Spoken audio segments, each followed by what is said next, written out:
Tudo bem? Como eu havia prometido, a gente vai iniciar hoje a primeira das nossas duas aulas gravadas sobre assuntos que a gente não conseguiu trabalhar na nossa disciplina. Então, hoje a gente vai falar sobre liderança, exercício de influência e do poder. Então, a gente vai falar sobre o que é a liderança, o que é a gerência, né, a distinção entre esses dois conceitos e falar um pouco também sobre a influência de gestores e o poder que eles exercem sobre as suas equipes. Mas o que vem a ser gerência ou gerente? A gente fala muito sobre esse termo no cotidiano, né? Muitas vezes sendo confundido aí, será que gerente é o mesmo que liderança? Será que líder é o mesmo que gerente? Então, gerente ou gerência está voltada para a administração de processos que produzem bens, serviços, informações, ideias, inovações ou qualquer outra coisa de valor.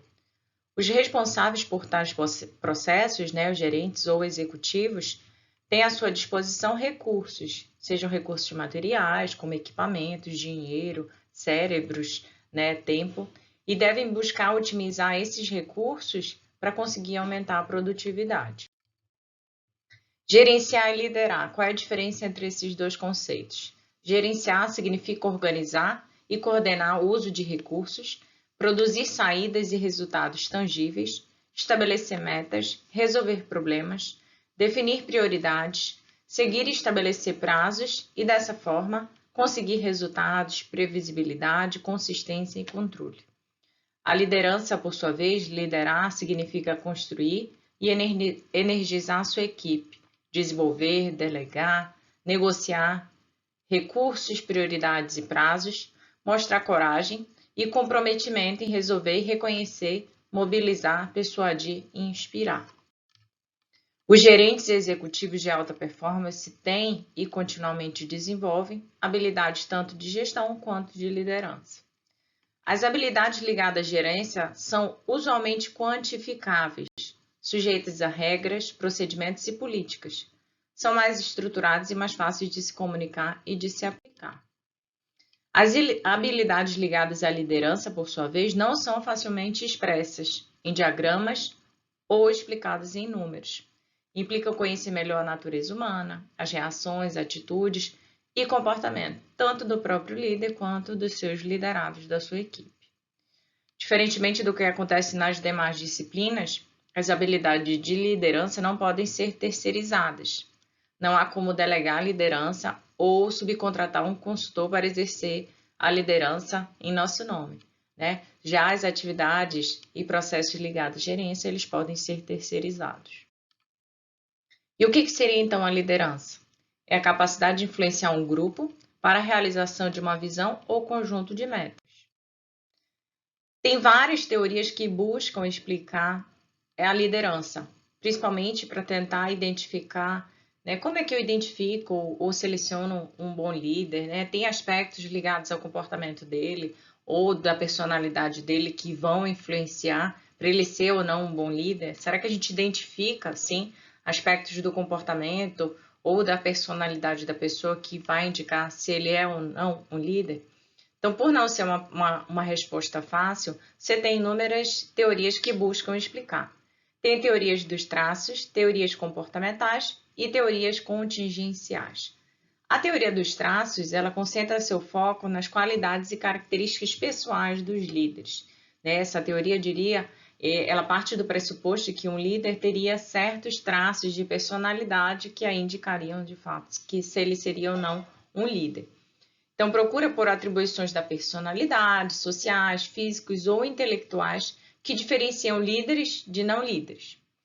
As teorias comportamentais, elas implicam que nós poderíamos treinar pessoas para serem líderes.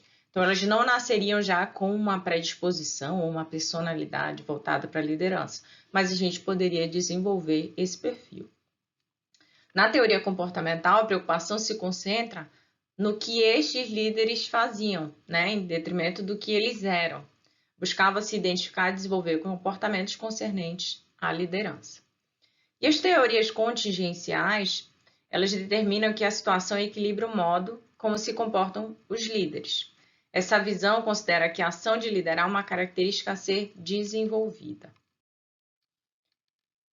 Tem outras teorias que também buscam explicar, né, o perfil da liderança, como as teorias implícitas da liderança. Nessas teorias, a figura central do líder pede espaço para uma abordagem direcionada ao modo como a equipe o percebe. A liderança passa a ser vista sob a lente da equipe. As expectativas deles impactam no modo como se comporta o líder. A teoria carismática, ela determina aqui que o engajamento dos liderados é impulsionado pelo carisma dos seus líderes, pois eles constroem uma relação de caráter emocional com as suas equipes.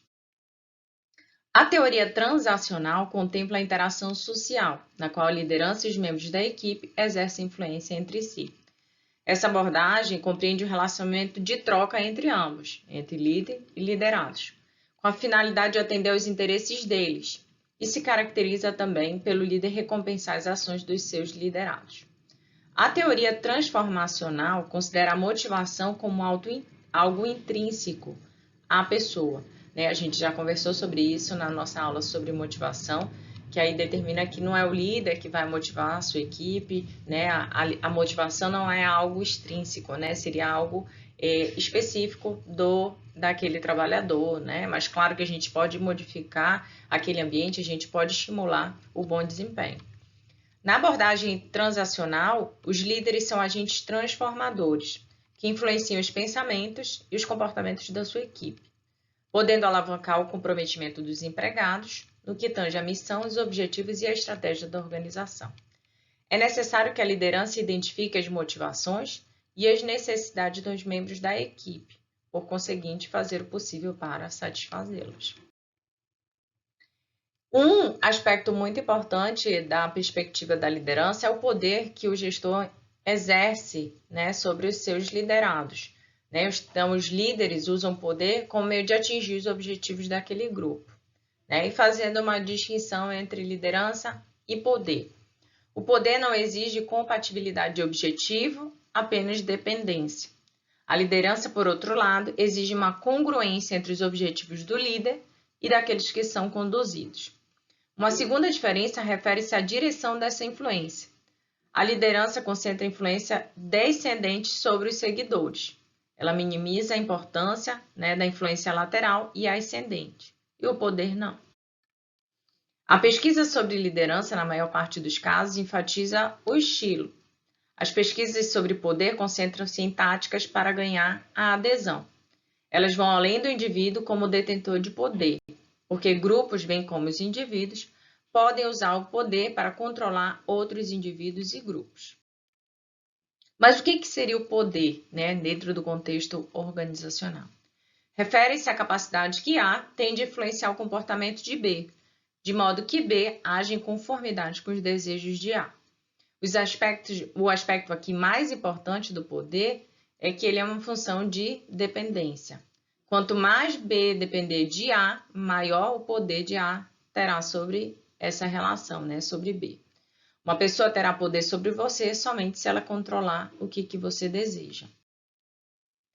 E quais seriam essas bases, ou fontes do poder? De onde elas vêm? Elas podem ser formal ou elas podem ser pessoal. Formal baseia-se na posição que o indivíduo tem em uma organização. Então, ele tem uma liderança, por exemplo, ocupa um cargo, então a liderança e o poder dele é formal. Pode emanar da capacidade de coagir ou recompensar ou da autoridade formal. A pessoal vem das características únicas dos indivíduos.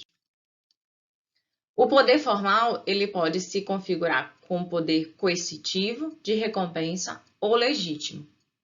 O poder coercitivo seria uma situação sobre a aplicação ou ameaça de aplicação de sanções. Então, é um poder que eu exerço a partir do momento que eu posso punir, eu posso recompensar, eu posso, aqui no caso específico coercitivo, é de punição, de penalidade, eu posso advertir, eu posso suspender, eu posso até mesmo demitir algum funcionário. Então, meu poder é de acordo com o poder de coerção que eu tenho sobre aquele indivíduo.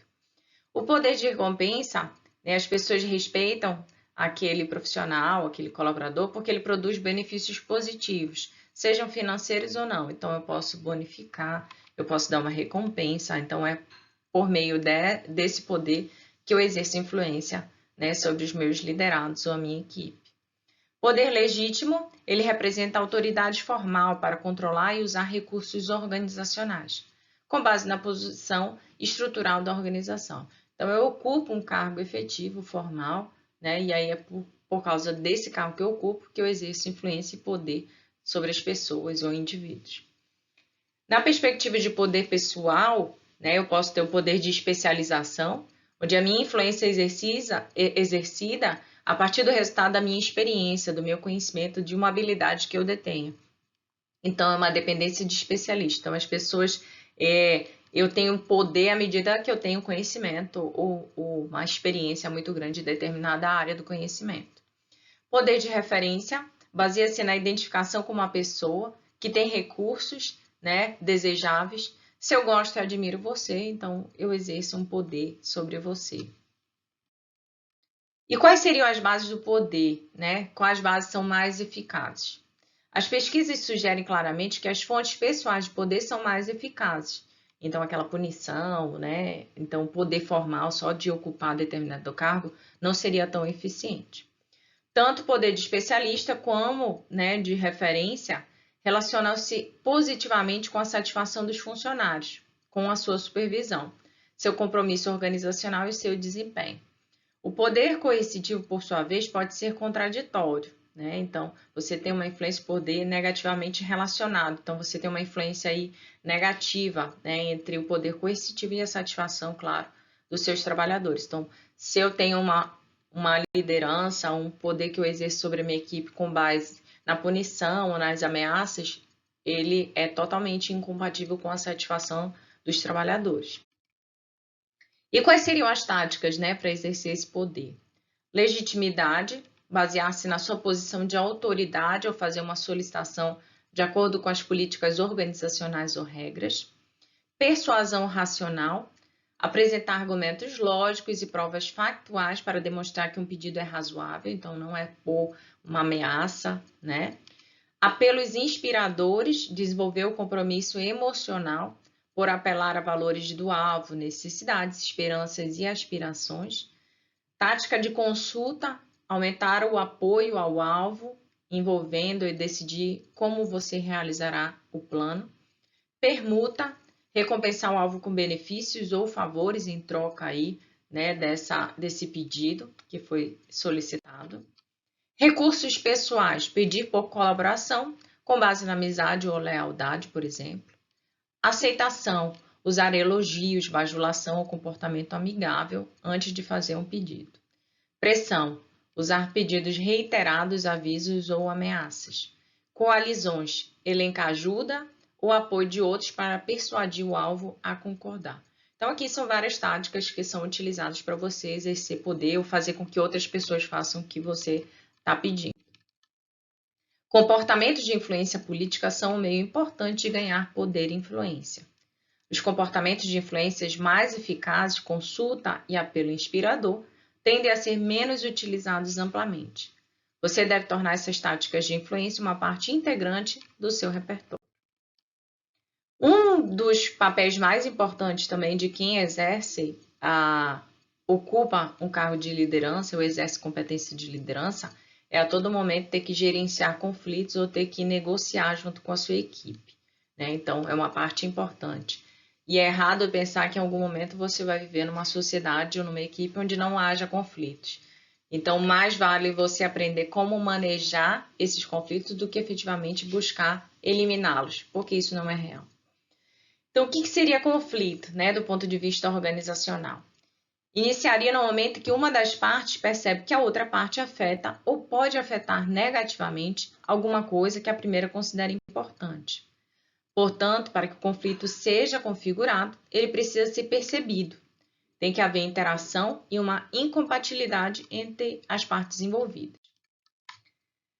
Transições na noção de conflito, né? Então, você tem aí diferentes perspectivas também que buscam definir conflito. Então, você tem uma visão tradicional e uma visão mais interacionista. Uma escola de pensamento argumenta que o conflito deve ser evitado, pois indica uma disfunção no interior do grupo. Essa é a perspectiva da visão tradicional de conflito. Outra perspectiva propõe não apenas que o conflito pode ser uma força positiva em um grupo, mas que um conflito é absolutamente necessário para um grupo ter um desempenho eficaz. Então, essa percepção seria da visão interacionista de conflito.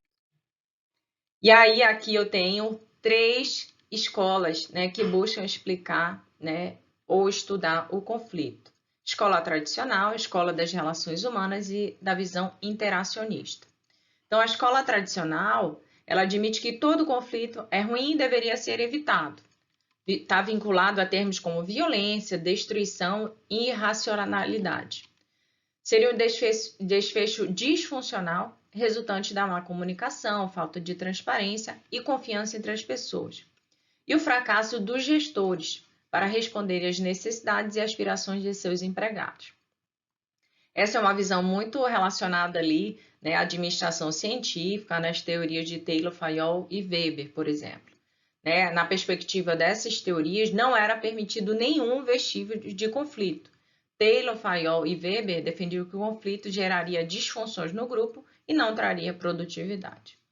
A escola das relações humanas, por sua vez, assume que o conflito é uma consequência natural dos grupos e das organizações, algo que é inevitável, que não é necessariamente ruim e que pode gerar grandes benefícios.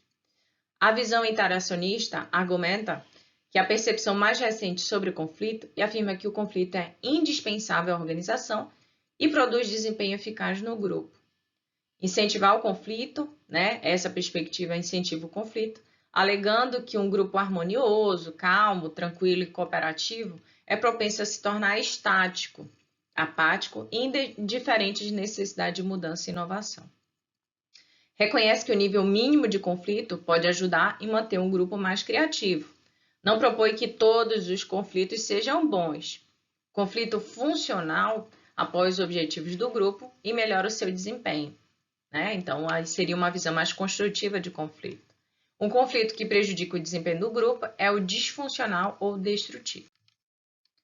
Então, aqui os tipos de conflito. Conflito de tarefa ou cognitivo, conflito de relacionamento ou afetivo, conflito de processo. Então, falando um pouco inicialmente sobre esses 3. O conflito de tarefa diz respeito ao conteúdo e objetivos do trabalho. Decorre da percepção de desacordo entre membros de um grupo sobre o conteúdo de suas decisões, podendo envolver diferença entre pontos de vista, ideias e opiniões. O conflito de relacionamento ou afetivo está relacionado à tensão associada às relações interpessoais entre os elementos do grupo e pode ser tanto pelas características pessoais como as divergências em nível de visões políticas, crenças ou valores divergentes. O conflito de processo diz respeito a como o trabalho é feito. Está relacionado à delegação de tarefas, a responsabilidades entre os membros do grupo, né, associado ali à execução propriamente das tarefas do dia a dia. E aí, com relação especificamente sobre esses tipos, os conflitos de tarefa, né, são ocasionados durante a execução da própria tarefa, discussões sobre quem deve fazer, né, o que se tornam disfuncionais quando criam incerteza sobre as funções das tarefas. Aumenta o tempo para concluí-las e leva os membros a trabalhar com objetivos opostos. O conflito de relacionamento são quase sempre disfuncionais. É resultante das interações interpessoais. Os conflitos de relacionamento aumentam os confrontos de personalidade, né, a falta de entendimento mútuo, o que dificulta a realização das tarefas organizacionais.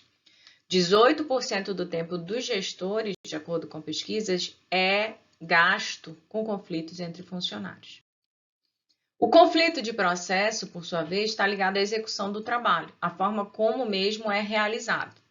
Então, os conflitos de tarefa e de processo são quase sempre produtivos, se ocorrerem de forma moderada, em um nível baixo.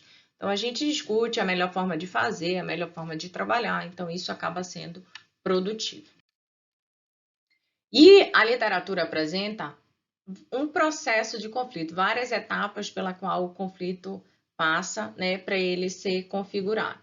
Então, ele inicia com conflito potencial, oposição ou incompatibilidade. Nessa fase, o conflito ainda não está instalado efetivamente, ainda não eclodiu.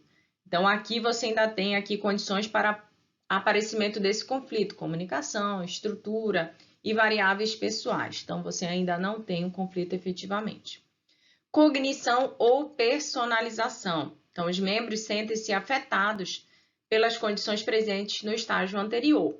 Caso os membros se sintam incomodados com as situações anteriores, isso poderá desencadear em conflitos. Intenções, a próxima etapa.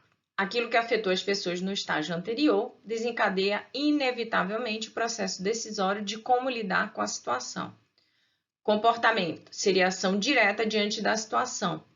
A ação pode se direcionar à fonte do conflito ou à pessoa com quem há divergência. Resultados ou consequências. As consequências do conflito são essenciais para compreendermos o impacto dele sobre as equipes, pessoas, e produtos específicos ou consequências específicas. Então, quando não há um manejo adequado do conflito, as consequências serão prejudiciais ou disfuncionais. Então, aqui a gente tem uma lista de efeitos desses conflitos disfuncionais, ou funcionais. Então, aqui os efeitos funcionais positivos, diante de um conflito, eles podem estimular a inovação, criatividade e crescimento, o processo decisório organizacional pode ser melhorado. Então, alguns elementos. Então, para a gente ver aqui nessa tabela, que nem sempre os conflitos eles precisam não acontecer. Então, você tem como tirar algo positivo desses conflitos. E como gerenciar conflitos, Uma vez instalado, como é que a gente deve gerenciar, Como é que a atuação dos colegas ou mesmo dos gestores diante de um conflito? Evite buscar o culpado. Precisamos fugir dessa tendência, pois é muito improdutiva. Pode ser simplista, pode limitar nossa análise a um culpado, enquanto a maioria dos fenômenos relacionados é bem mais complexa do que isso. Além disso, mesmo que haja realmente um único culpado, limitar-se a apontá-lo não é uma real solução ao conflito. É apenas uma conduta de constrangimento que prejudica o clima organizacional. Não finja que nada aconteceu. Então, simplesmente dizer para a equipe, olha, isso já é coisa do passado, precisamos seguir em frente, pode fazer com que pare de falar, inicialmente sobre aquele assunto, mas poderá trazer implicações do conflito, Então, porque ele não foi solucionado. Então, encerrar o diálogo, mas não encerrou o conflito. Estratégias de dominação. Esse tipo de estratégia se utiliza do controle como forma de manejar a situação, apenas pautando-se em documentos e normativos. Estas estratégias são de dominação, pautadas na autoridade e dão pouca abertura ao diálogo e pouca oportunidade de inovação. Estratégias evitativas, que podem ser utilizadas aí para o gerenciamento de conflitos. Essas buscas no silêncio e evitam o confronto. De um lado, podem permitir a evolução do conflito até a construção de consequências disfuncionais. De outro, podem favorecer que indivíduos mais fortes, seja por status do grupo ou por posturas mais agressivas, dominem a situação e sejam beneficiados. Estratégias orientadas para a solução. São focadas nos problemas identificados e nas soluções coletivamente benéficas. Então, gente, a gente viu na aula de hoje um conceito muito importante, para quem é líder, não só entender a diferença entre liderança e gerência, mas também entender um dos principais papéis do líder, o gerenciamento de conflitos. Então, espero que vocês tenham gostado e até a próxima aula.